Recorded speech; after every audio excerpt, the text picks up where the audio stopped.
बिस्मिल्लाहिर्रहमानिर्रहीम। अस्सलाम वालेकुम।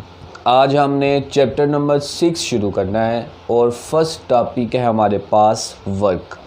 वर्क वैसे तो इसका उर्दू में मीनिंग होता है काम, यानी वर्क का मतलब क्या है जी? काम। अमूमन आप देखते हैं कि आप होमवर्क कर रहे हो तो आप कहते हैं जी हम काम कर रहे हैं, या लेसन याद कर रहे हो तो आप कहते हैं जी हम काम कर रहे हैं। लेकिन साइंस के हवाले से वर्क सिर्फ़ और सिर्फ उस सूरत में होता है जब किसी बॉडी पर फोर्स लगे और बॉडी उस फोर्स की वजह से कुछ ना कुछ डिस्टेंस तय करे। यानी वर्क हमेशा कब होगा? जब दो चीज़ें होंगी, फोर्स और डिस्प्लेसमेंट, जिसको हम किससे ज़ाहिर करते हैं? एस से। यानी वर्क का फॉर्मूला क्या आ गया? F multiply S. अगर इन दोनों में से कोई एक चीज़ भी ज़ीरो आ जाए तो वर्क हमारे पास क्या आएगा? ज़ीरो। यानी अगर हम फोर्स लगा रहे हैं और फोर्स लगाने की वजह से बॉडी डिस्प्लेसमेंट तय नहीं कर रहा तो इसका मतलब है कि उस सूरत में वर्क हमारा क्या होगा? ज़ीरो, क्योंकि डिस्प्लेसमेंट एस की वैल्यू क्या होगी? ज़ीरो। और ज़ीरो को जिससे मर्ज़ी मल्टीप्लाई कर दे हमारा जवाब क्या आएगा? ज़ीरो ही आएगा। यानी मैं इस वाइट बोर्ड पर या इस दीवार पर फोर्स लगा रहा हूँ तो फोर्स तो मौजूद है, लेकिन ये मेरी फोर्स लगाने से दीवार जो है वो अपनी जगह से हिल भी नहीं रही। तो इसका मतलब है कि डिस्प्लेसमेंट क्या है? ज़ीरो, क्योंकि फ़ोर्स लगाऊं और फोर्स लगाने की वजह से बॉडी कुछ ना कुछ डिस्टेंस तय करे, कुछ ना कुछ डिस्प्लेसमेंट तय करे, तो उसी सूरत में क्या होगा? वर्क होगा। जिस तरह ये मार्कर है, मार्कर यहाँ पर पड़ी हुई है, मैं इस पर फोर्स लगाता हूँ और मेरी फोर्स लगाने की वजह से मार्कर यहाँ से यहाँ तक का डिस्टेंस तय करती है। तो दोनों कंडीशन सेटिस्फाई हो गई, फोर्स भी लग गई और बॉडी ने डिस्टेंस भी तय किया। तो इसका मतलब है मैंने इस पर वर्क किया। अब मैं यहाँ पर फोर्स लगा रहा हूँ तो फोर्स तो लग रही है, लेकिन डिस्टेंस तय नहीं हो रहा। तो चाहे मेरे पसीने छूट गए हैं, लेकिन साइंस क्या कह रही है जी? कि मैंने इस पर कोई भी वर्क नहीं किया। तो वर्क कब होगा? जब बॉडी पर फोर्स लगे और उस फोर्स की वजह से बॉडी कुछ ना कुछ डिस्टेंस तय करे, कुछ ना कुछ डिस्प्लेसमेंट तय करे, फासला तय करे, तो उसी सूरत में क्या होगा? वर्क होगा। अब जो वर्क है ये डायरेक्टली प्रोपोर्शनल है फोर्स के भी और डिस्प्लेसमेंट के भी। अब डायरेक्टली का मतलब क्या होता है कि एक चीज़ के बढ़ने से दूसरी चीज़ का भी बढ़ना। यानी जितनी फोर्स ज़्यादा लगेगी उतना वर्क क्या होगा? ज़्यादा होगा। और जितना डिस्प्लेसमेंट ज़्यादा होगा, मसलन अगर मैं इस मार्कर पर कम फोर्स से फेंकता हूँ तो मेरी फोर्स कम है, इसने डिस्टेंस भी कम तय किया। तो इसका मतलब है कि मैंने इस पर जो वर्क किया वो भी क्या है? कम है। अगर मैं इसको ज़्यादा फोर्स से फेंकता हूँ तो इसने डिस्टेंस भी ज़्यादा तय किया। तो इसका मतलब है कि मैंने इस पर जो वर्क किया है, इस पर जो काम किया है वो भी क्या है? ज़्यादा। तो वर्क जो है ये फोर्स के भी डायरेक्टली प्रोपोर्शनल है और डिस्प्लेसमेंट के भी क्या है? Directly proportional. अब आगे जी, वर्क का यूनिट क्या होता है? वर्क का यूनिट होता है जूल, और इसको हम किससे रिप्रेजेंट करते हैं? जे से। फोर्स का ऐसा यूनिट क्या होता है? न्यूटन। और डिस्प्लेसमेंट या डिस्टेंस का ऐसा यूनिट क्या होता है? मीटर। तो एक जूल किसके इक्वल आ गया?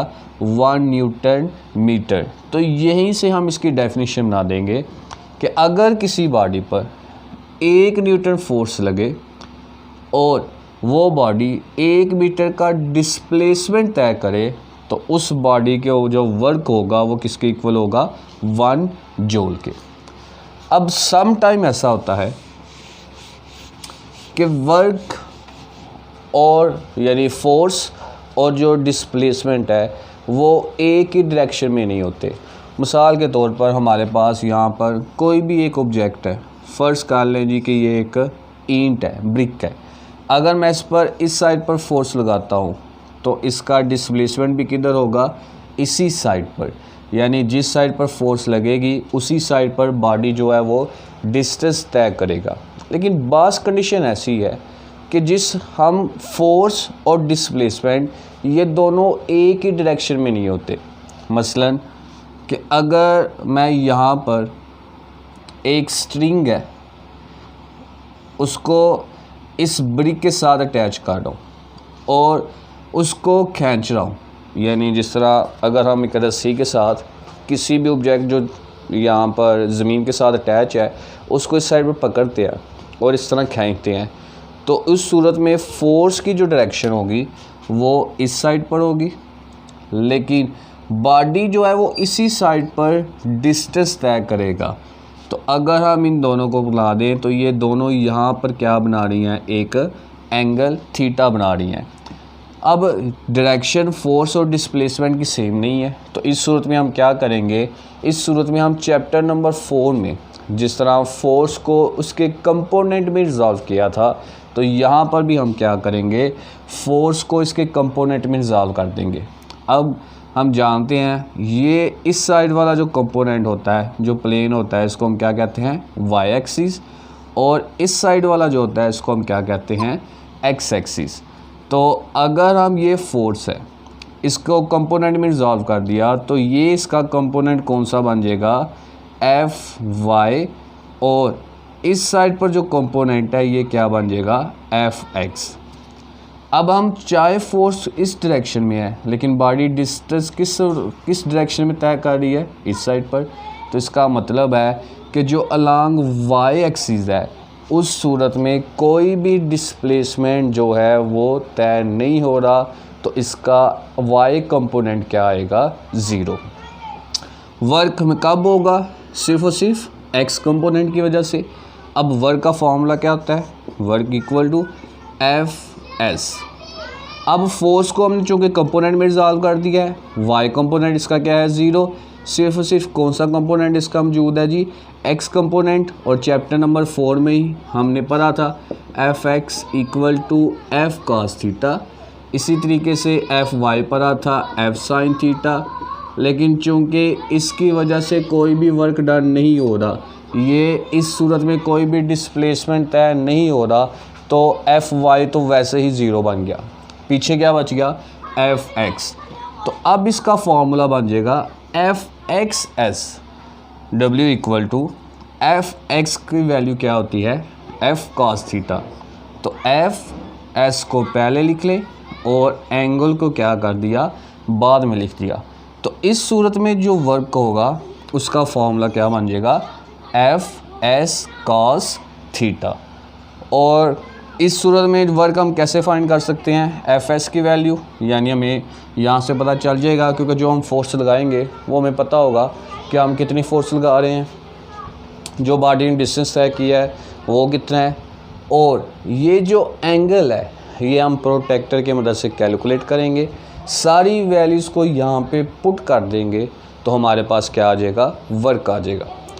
अब यहाँ पे थोड़ी सी कन्फ्यूजन है, यहाँ पे मैं वर्ड यूज़ कर रहा हूँ डिस्टेंस एंड डिस्प्लेसमेंट। अब डिस्टेंस और डिस्प्लेसमेंट ये दोनों एक ही चीज़ है अगर बॉडी एक स्ट्रेट लाइन में जो है वो चल रही है, तो जितना डिस्टेंस होगा उतना ही क्या होगा, डिस्प्लेसमेंट। इसीलिए हमने यहाँ पर डिस्प्लेसमेंट वर्ड यूज़ किया हुआ है, इसको किससे रिप्रेजेंट किया हुआ है, एस से, डी से रिप्रेजेंट नहीं किया, क्योंकि ये स्ट्रेट लाइन में डिस्टेंस कवर करता है। तो कुछ कंडीशंस ऐसी हैं, अगर बॉडी सीधी लाइन में चल रहा है तो उस सूरत में जो डिस्टेंस है उतना ही क्या होगा, डिस्प्लेसमेंट, यानी डिस्टेंस और डिस्प्लेसमेंट क्या हो जाएंगे, इक्वल आ जाएंगे। अलग अलग चीज़ें कब होंगी, जब बॉडी जो है वो स्ट्रेट लाइन में ना चल रहा हो। उसके बाद ये आ गया एग्जाम्पल 6.1। तो सबसे पहले स्टेटमेंट देखें, a girl carries a 10 kg bag upstair to a height of 18 step. एक लड़की एक बैग जिसका मैस कितना है जी 10 kg, उसको सीढ़ियों पर चढ़ रही है। टोटल सीढ़ियाँ कितनी हैं जी, height of 18 step each 20 centimetre. तो सीढ़ियों की एक सीढ़ी की जो हाइट है वो कितनी है 20 सेंटीमीटर, और टोटल कितनी सीढ़ियाँ हैं 18 स्टेप्स, यानी टोटल 18 सीढ़ियाँ हैं। Calculate amount of work she has done to carry the bag. तो हमने बताना है उसने उसके ऊपर कितना वर्क किया। तो सबसे पहले हमारे पास गिवन क्या है, मैस दिया हुआ है। मैस हमारे पास है जी 10 kg। उसके बाद आगे हमारे पास क्या है, हाइट ऑफ 1 स्टेप, एक स्टेप की हाइट हमारे पास कितनी है जी 20 सेंटीमीटर। तो इसको मीटर में कन्वर्ट कर दें, ये आ जाएगा 20 को डिवाइड कर दें 100 पे, ये हमारे पास आ गया 0.2 मीटर। जबकि हमने तो हाइट फाइंड करनी है सारे स्टेप की। तो हाइट ऑफ 18 स्टेप की हाइट क्या आ गई, 18 को मल्टीप्लाई कर दें 0.2 से। तो जब मल्टीप्लाई करेंगे ये हमारे पास आ जाएगा 3.6। इतनी हमारे पास क्या आ गई हाइट। उसके बाद आगे जी वर्क को फाइंड करना है। वर्क का फॉर्मूला क्या होता है F/s, लेकिन अब जो डिस्प्लेसमेंट है वो हाइट की फॉर्म में है, तो हम इसको लिख देंगे FH। अगर डिस्प्लेसमेंट किसी हॉरिजॉन्टल सरफेस पे हो तो उसको हम S से रिप्रेजेंट कर देंगे, और अगर हाइट की फॉर्म में हो तो उसको हम किससे रिप्रेजेंट कर देंगे H से। अब हमारे पास फोर्स मौजूद नहीं है। हम जानते हैं कि जब वो इस तरह बैग को ऊपर की तरफ लेकर जा रही है तो उसके ऊपर फोर्स लग रही है जो बॉडी के वेट की इक्वल है, और वेट का फॉर्मूला क्या होता है mg। मैस हमारे पास कितना है यहाँ पर 10, g की वैल्यू हमारे पास फिक्स होती है 10, मल्टीप्लाई कर देंगे तो ये कितना आ जाएगा 100 न्यूटन। इस फार्मूले में वैल्यू पुट कर दें FH। F हमारे पास है 100, हाइट कितनी है जी 3.6, इसको मल्टीप्लाई किया तो वर्क की वैल्यू हमारे पास कितनी आ गई 360 जो। तो इतना उस गर्ल ने उस बैग के ऊपर उसको ऊपर 18 स्टेप 18 सीढ़ियाँ ऊपर ले जाने में इतना उसके ऊपर वर्क किया। बाकी जो है इंशाल्लाह हम कल करेंगे। अल्लाह हाफिज़।